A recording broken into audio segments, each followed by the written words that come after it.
The tweet sent in April by Mr. Scavino was on his personal Twitter account. But it then included a photo of him in the White House, and his biography identified him as a federal employee.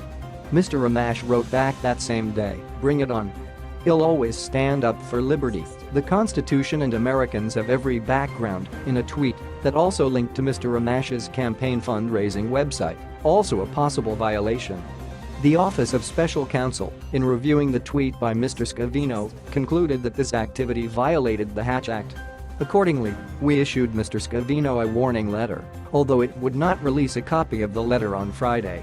The only public response came in a notification received late Thursday by the Citizens for Responsibility and Ethics in Government, the liberal nonprofit group that filed the complaint against Mr. Scavino. In addition, we note that Mr. Scavino was recently counseled about the Hatch Act by the Office of the White House Counsel. The letter to Crew, as it is known, also said. Noah Bookbinder, Crew's executive director, said he was pleased that the agency reached this conclusion. The law is clear that government officials can't use their official positions for political or campaign activity, Mr. Bookbinder said on Friday after his organization released the letter.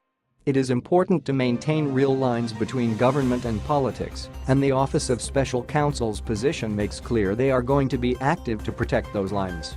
The White House did not immediately respond to a request for comment.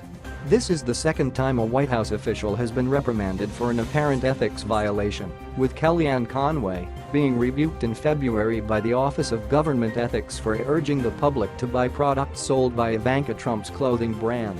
The federal law puts no limits on the ability of federal officials to take positions that are critical of policies supported by others. But a federal official may not use his or her official position while on duty or in a federal workplace to urge a particular political outcome, like the ouster of Mr. Amash, or use it to raise money for a political cause, which led the Citizens for Responsibility and Ethics group to also file a complaint against Mr. Amash with the Office of Congressional Ethics, which has jurisdiction over members of the House. A violation of the Hatch Act can result in a letter of reprimand, a civil fine of up to $1,000